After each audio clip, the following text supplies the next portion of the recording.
नाही तर देशभरातल्यांना आरोग्य दूत कसा असावा हे आपल्या कार्यातून ठणकावून सांगणारे सन्माननीय मंगेशच्या हृदयामध्ये सामावून घेतात की जय जवान जय जवान केलं संपूर्ण महाराष्ट्राच्या सर्व शिक्षण क्षेत्रातील संस्थेतील सन्माननीय पदाधिकाऱ्यांचं मी ही गणेशाच्या आराधनेनं आपण करू। त्याच्या आधी प्रतिमेचं पूजन ठाकरे एकनाथ स्वाभिमानी शिक्षक सेना महाराष्ट्र राज्याच्या वतीनं या राज्यस्तरीय कदम साहेब यांच्या शुभ हस्ते आपण या ठिकाणी करतोय सुरुवात इथे करतोय।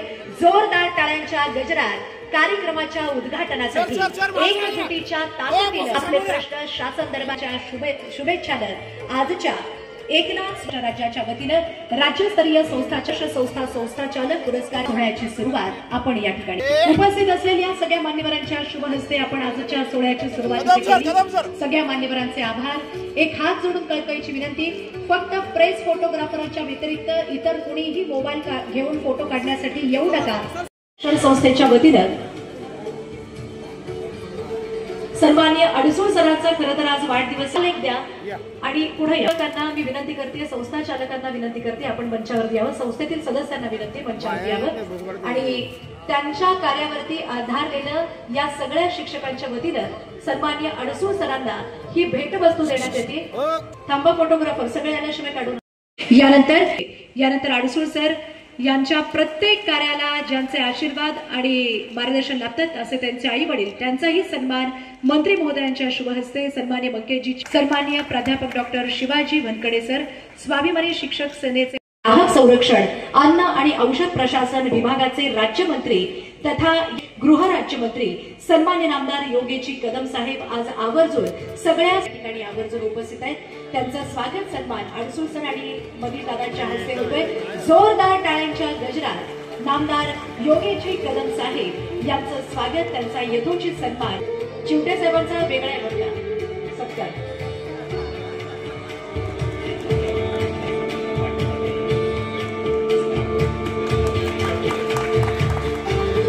या निमित्तानं मंचावरती उपस्थित असलेले आज येणारे आरोग्य दूत देवदूत, खरं तर मंदिरात गेल्यावर देव भेटेल की नाही माहित नाही, परंतु ज्यांच्यामुळे देव माणसाचं दर्शन अख्ख्या देशाला घडलं असे मंगेशजी चिवटे साहेब, जोरदार टाळ्यांच्या गजरामध्ये आपण त्यांचं स्वागत करूयात। जशी क्रांती आणि कार्य शिक्षण वैद्यकीय क्षेत्रामध्ये केली तशीच क्रांती आणि कार्य कार्यक्रमाचे संयोजक आहेत, त्यांनी आपल्या शुभ हस्ते आपले मार्गदर्शक सन्माननीय मनीषा काळजे यांचं स्वागत सन्मान या कार्यक्रमाप्रसंगी उपस्थित असलेल्या सगळ्याच आमच्या शिक्षक मान्यवरांच्या वतीने या ठिकाणी करावं। याचबरोबर या निमित्तानं प्राध्यापक या सोहळ्यासाठी कार्यक्रमाचे सचिव श्री अभिजित दादा ढोबळे साहेब बरोबरच सामाजिक क्षेत्रामध्येही महत्वपूर्ण योगदान देणारे अभिजित दादा ढोबळे यांचं स्वागत, त्यांचा यथोचित उपस्थित राहिल्याबद्दल प्रमुख पाहुणे म्हणून शुभेच्छा देण्यासाठी येत आहेत, यासाठी त्यांचं स्वागत करूयात। टाळ्यांच्या गजरात अभिजित दादा ढोबळे यांचं स्वागत आपण या कार्यक्रमाला करूया। यानंतर सन्माननीय यांचंही या कार्यक्रमासाठी संयोजन समितीच्या वतीने स्वागत, जोरदार टाळ्यांच्या गजरात आपण त्यांचंही स्वागत या निमित्ताने करूया। पुणे बोर्डाचे संचालक प्राध्यापक डॉक्टर बापूसाहेब अडसूळ सर यांना प्रदान करण्यात आला, तसेच एकनाथ स्वाभिमानी शिक्षक सेनेचे प्रदेश उपाध्यक्ष प्राध्यापक डॉक्टर शिवाजी पांडुरंग वनकडे सर यांनाही इथं प्रदान करण्यात आला। एकनाथ स्वाभिमानी शिक्षक सेनेचे प्रदेशाध्यक्ष तथा पुणे बोर्डाचे संचालक असलेले प्राध्यापक डॉक्टर बापूसाहेब अडसूळ छायाचित्रमय स्वरूपामध्ये इथं प्रकाशित करण्यात येते। जोरदार टाळ्यांच्या गजरात या कार्यपुस्तिकाच्या प्रकाशनासाठी शुभेच्छा देऊयात सन्माननीय प्राध्यापक डॉक्टर बापूसाहेब अडसूळ सर।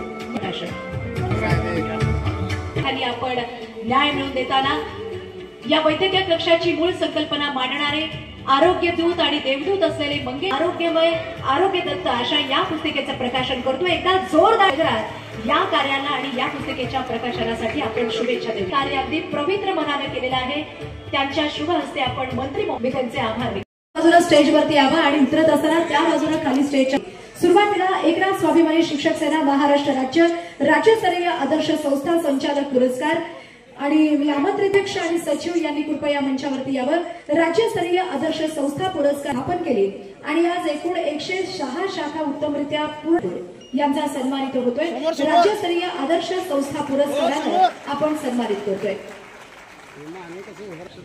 आणि अशा सगळ्या यानंतर पुढचा सन्मान होतोय आदिशक्ती शिक्षण संस्था बेताळवाडा, संस्थापक अमोल सुरवसे सर, संस्थेची 100 आमच्याकरता ही व्यक्ती मेहनत घेईल की नाही, म्हणजे फक्त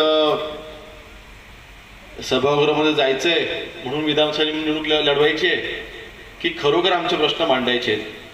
मला वाटतं आता मी आतमध्ये येता येताच आपल्या इथे उल्लेख भावी आमदार म्हणून झालाय, पण मी देखील भावी आमदार म्हणून उल्लेख करायला हरकत नाही। आपल्या सर्वांचे भावी आमदार मंगळची चिवटे सन्माननीय चरणरावजी चौरे असतील, आमचे मनीषजी काळजे असतील,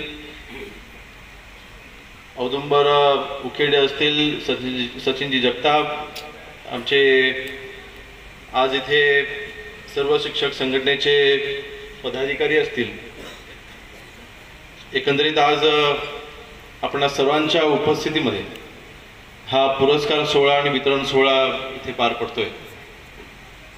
मी अधिक वेळ घेणार नाही। माझी 12:15 वाजता माझी बैठक होती पोलीस आयुक्त कार्यालयामध्ये आणि आता इथे पाऊण वाजलेला आहे। फक्त इथे याचं एकमेव कारण म्हणजे काही दिवसांपूर्वी मंगेश चिवटे हे मला भेटायला मंत्रालयामध्ये आले होते। त्यांनी मला या कार्यक्रमाचं स्वरूप सांगितलं आणि स्वरूप सांगत असताना त्यांनी संस्था चालकांचा आपण सत्कार सन्मान सोहळा ठेवलेला आहे आणि आज आता आपण या कार्यक्रमाला या असताना मला तेव्हा तिथे विनवणी केली। 2 कारणांसाठी मी नाही बोलू शकलो नाही। पहिलं म्हणजे अर्थातच नाविन्यपूर्ण उपक्रम म्हणायला हरकत नाही, कारण शिक्षकांचा सन्मान होताना आम्ही अनेक वेळा पाहिला, अनेक वर्ष पाहिलाय, परंतु संस्था चालकांच्या अडीअडचणी तसं जास्त कोणी समजून घेत नाही आणि संस्था चालक ज्या अडचणींना मात करून आपली संस्था जिवंत ठेवत असतात आम्ही स्वतः अनुभवतो, कारण आमच्या देखील कोकण विभागामध्ये तशा संस्था कमी आहे, परंतु माझ्या वडिलांनी सन्माननीय रामदासभाईंनी जवळपास 30-35 वर्षापूर्वी संस्थेची स्थापना केली आणि आमच्या देखील संस्था आहेत, माध्यमिक उच्च माध्यमिक संस्था आमच्या देखील आहे। म्हणून मला वाटतं आपल्या जिल्ह्यामधील संस्था चालकांच्या गाठीभेटी होतील, त्या निमित्ताने त्यांच्या समस्या त्या मी स्वतः समजून घेऊ शकतो या उद्देशाने एक आलोय। आणि दुसरा उद्देश मला तेव्हा मंगेशने सांगितलं की दादा आपल्याला पुणे विभागाची आपली ही निवडणूक आपल्याला लढायची आहे आणि आपण त्याची तयारी करतोय। म्हटलं मग मंगेशसाठी आपण आलंच पाहिजे, हा दुसरा प्रामाणिक उद्देश ठेवून मी आज इथे आलेलो आहे आणि मला वाटतं त्याला अशा व्यक्तीला पाठिंबा द्यायला काहीच हरकत नाही। मी मगाशीच असं म्हटलं की असं कधीच होताना मी पाहिलं नाही की जे मतदार आहेत त्या मतदारांनी पुढाकार घेऊन आपला उमेदवार एका वर्षा अगोदरच ठरवलेला आहे, असं होताना मी कधी पाहिलं नाही। त्या मंगेशच्या बाबतीत पाहून मला खरोखर समाधान वाटतं। असं आम्ही कधीच पाहतो की त्याच्या कार्याची पोच पावती आणि माझं आपल्या सर्वांना एकच विनंती असणार आहे। मला वाटतं मी आता बसता जसं माहिती घेत होतो, कारण तसं ह्या निवडणुकीच्या बाबतीत मी कधी सक्रिय नव्हतो। आमचा तर कोकण विभागामध्ये नेहमी आम्ही सक्रिय असतो, तिथल्या सगळ्या निवडणुका आम्ही हाताळतो, परंतु पुणे विभागात म्हटल्यानंतर तसं आम्ही कधी लक्ष घातलं नव्हतं, परंतु आता मंगेशसाठी नक्कीच लक्ष घालू। जेवढी मदत करते तेवढी मदत आम्ही करणारच आहोत।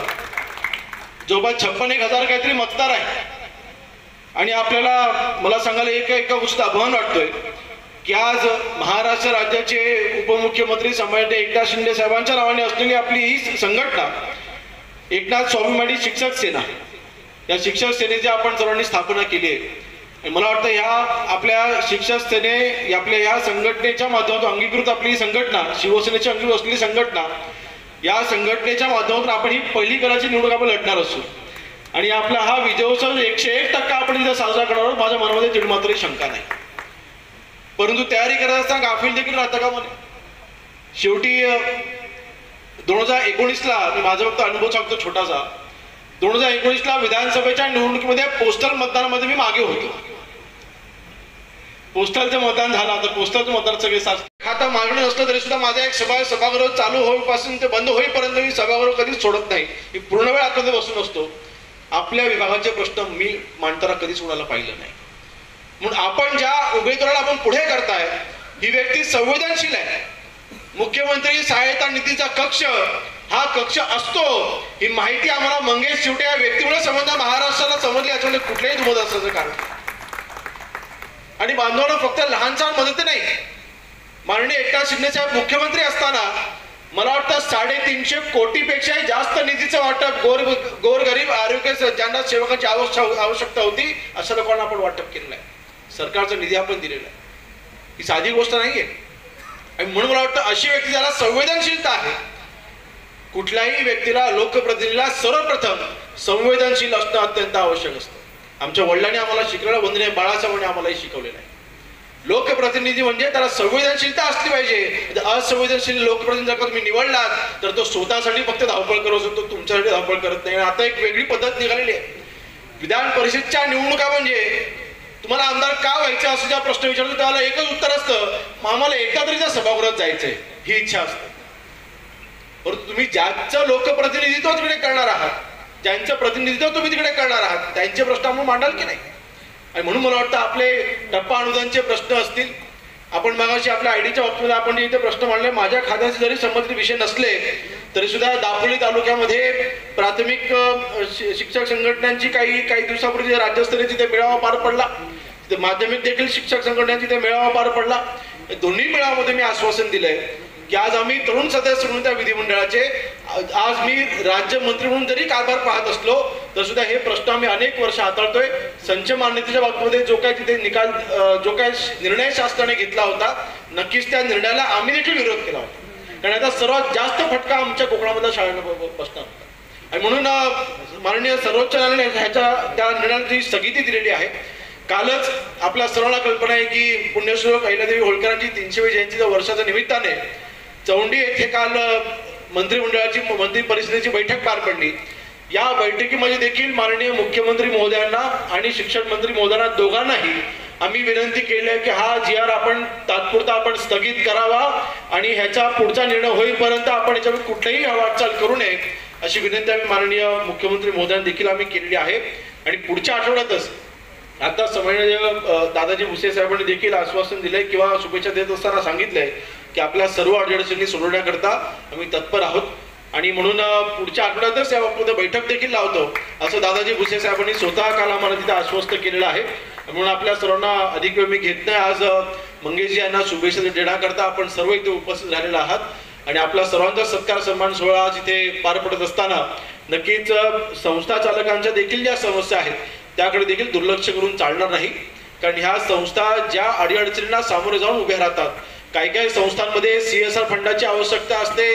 काही संस्थांमध्ये आपण शासकीय निधी खर्च करायच्या अनेक मर्यादा आहेत. त्या मर्यादा आपण काढल्या गेल्या पाहिजेत. आता माझा स्वतःचा आमदार फंड मला माझ्या मतदारसंघामधल्या इथे माध्यमिक शाळेवरती आम्हाला खर्च करता येत नाही. त्या काही संस्थांची अवस्था खरोखर वाईट आहे. म्हणून सगळ्या संस्था काही श्रीमंत आहेत असे काही गृहीत धरून चालणार नाही. म्हणून मला वाटतं शासकीय निधीचा वापर करत असताना देखील याचा विचार झाला पाहिजे.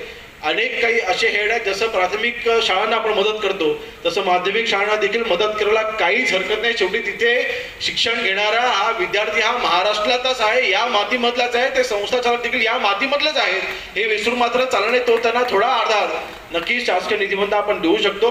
मी अधिक वेळ घेत नाही. आपणा सर्वांना आज राज्यस्तरीय संस्था चालक हा मेळावा पार पडत असताना आपल्याला पुणे विभागामधल्या आपल्या या पुढच्या येणाऱ्या निवडणुकांच्या बाबतीमध्ये नक्कीच मी आपल्याला मनापासून शुभेच्छा देतो.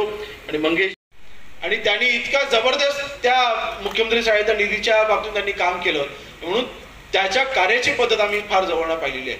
म्हणून आपण सर्वांनी जो उमेदवार म्हणून नक्की केला ना, उमेदवार म्हणून, नाही तर मीच आपलं बोलायचं आणि आपल्याकडनं कुठलाही उद्गार नसायचा असं नाही ना. नक्की उमेदवार म्हणून नक्की केलं की नाही? जरा जोरात आवाज येऊ द्या, हात वरवून आवाज येऊ द्या. उमेदवार नक्की केलंय की नाही? मला वाटतं आपण सर्वांनी ज्या व्यक्तीची इथे निवड केलेली आहे ही व्यक्ती आपल्यासाठी तिथे झटेल हा विश्वास माझा तरी त्यांच्यावरती आहे. आणि तो विश्वास आपण देखील इथे दर्शवलाय. त्याबद्दल आपल्या सर्वांचं मनापासून अभिनंदन करतो. अधिक वेळ घेत नाही. आपल्या सर्वांच्या परवानगीने मला लगेच निघायचं आहे. परंतु आपल्या सर्वांना आपल्या आजच्या या सत्कार सोहळ्याच्या निमित्तानं आपण सर्व इथे एकत्र जमला. आपल्या सर्वांना मनपूर्वक शुभेच्छा देतो आणि इथेच थांबतो. जय हिंद, जय महाराष्ट्र.